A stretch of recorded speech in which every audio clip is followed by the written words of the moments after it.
राधे राधे सभी को, जय श्री कृष्णा। स्वागत है आप सभी का हमारे यूट्यूब चैनल दिव्य कथा मंथन में। आज हम आपको ऋषि पंचमी की कथा सुनाएंगे। कथा अच्छी लगे तो वीडियो को लाइक करें और चैनल को सब्सक्राइब करें। भाद्रपद मास के शुक्ल पक्ष की पंचमी तिथि को ऋषि पंचमी कहा जाता है। यह व्रत विशेषकर स्त्रियों के लिए ऋषि मुनियों के प्रति श्रद्धा और अपने अज्ञानवश हुए दोषों को शुद्ध करने का दिन है। अगर इस दिन व्रत रखकर ऋषि पंचमी व्रत की कथा सुनते या पढ़ते हैं तो सभी कष्टों से मुक्ति मिलती है और व्यक्ति जन्म मरण के बंधन से मुक्त हो जाता है।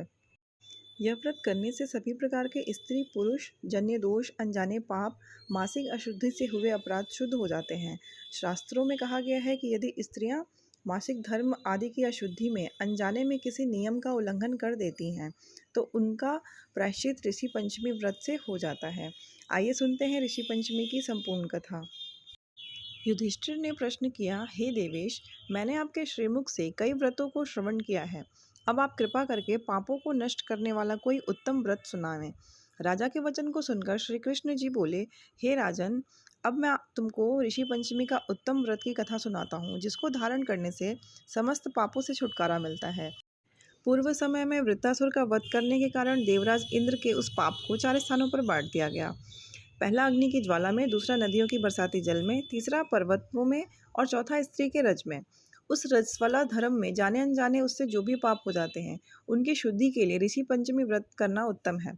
श्री कृष्ण जी कहते हैं, यह व्रत समान रूप में चारों वर्णों की स्त्रियों को करना चाहिए। इसी विषय में यह प्राचीन कथा का वर्णन करता हूँ। सतयुग में विदर्भ नगरी में सेनजीत नामक राजा हुए। वे प्रजा का पुत्रवत पालन करते थे। उनके आचरण ऋषि के समान थे। उनके राज्य में समस्त वेदों का ज्ञाता, समस्त जीवों का उपकार वाला सुमित्र नामक एक कृषक ब्राह्मण निवास करता था। उनकी सती जयश्री बेहद पवित्र थी। ब्राह्मण के अनेक नौकर चाकर भी थे। एक समय वर्षा काल में जब वह साध्वी खेतों के कामों में लगी हुई थी तब वह रसवला भी हो गई। हे राजन, उसे अपने रसवला होने का आभास हो गया, लेकिन फिर भी वह घर गृहस्थी के कार्यों में लगी ही रही। कुछ समय बाद दोनों स्त्री पुरुष अपनी अपनी आयु भोग कर मृत्यु को प्राप्त हुए। जयश्री अपने ऋतु दोष के कारण कुतिया बनी और सुमित को रजस्वला स्त्री के संपर्क में रहने के कारण बैल की योनि प्राप्त हुई। क्योंकि ऋतु दोष के अतिरिक्त इन दोनों का और कोई अपराध नहीं था, इस कारण इन दोनों को अपने पूर्व जन्म का समस्त विवरण याद रहा। वे दोनों कुतिया और बैल के रूप में रहकर अपने पुत्र सुमित के यहाँ पलने लगे। सुमित धर्मात्मा था और अतिथियों का पूर्ण सत्कार किया करता था। अपने पिता के श्राद्ध के दिन उसने अपने घर ब्राह्मण को जिमाने के लिए नाना प्रकार के भोजन बनवाए। उसकी स्त्री किसी काम से बाहर गई हुई थी। एक सर्प ने आकर रसोई घर के बर्तन में विष उड़ेल दिया। सुमित की माँ कुतिया के रूप में बैठी हुई यह सब देख रही थी, अतः उसने अपने पुत्र को ब्रह्म हत्या के पाप से बचाने की इच्छा से उस बर्तन को स्पर्श कर लिया। सुमित की पत्नी से कुतिया का यह कृत्य सहा न गया और उसने अपनी एक जलती लकड़ी कुतिया के मारी। वह प्रतिदिन रसोई में जो जूठन आदि शेष रहती थी उस कुतिया के सामने डाल दिया करती थी, लेकिन उस दिन से क्रोध के कारण वह भी उसने नहीं दी।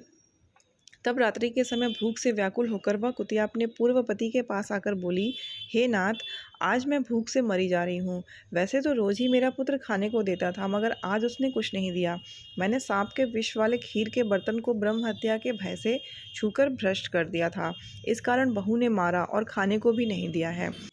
तब बैल ने कहा, हे भद्रे, तेरे ही पापों के कारण मैं भी इस योनि में आ पड़ा हूँ। बोझा ढोते ढोते मेरी कमर टूट गई है। आज मैं दिन भर खेत जोतता रहा, मेरे पुत्र ने भी आज मुझे भोजन नहीं दिया और ऊपर से मारा भी है खूब।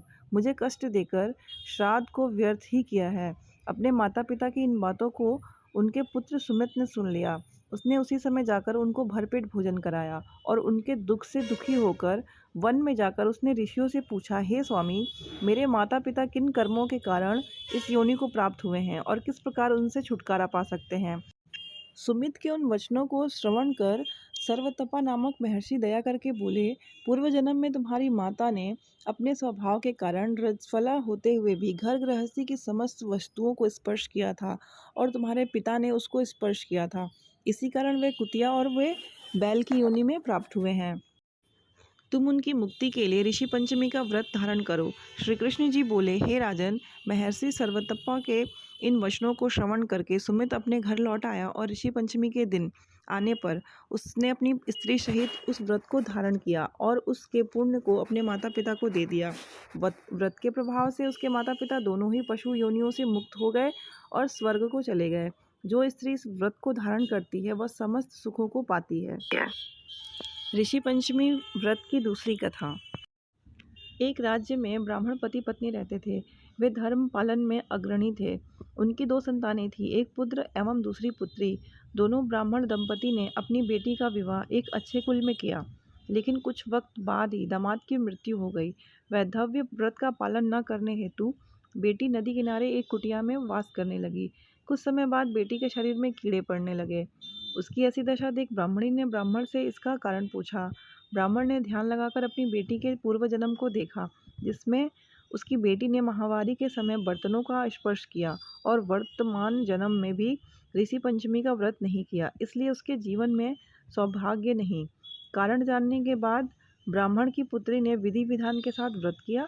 उसके प्रताप से उसे अगले जन्म में पूर्ण सौभाग्य की प्राप्ति हुई।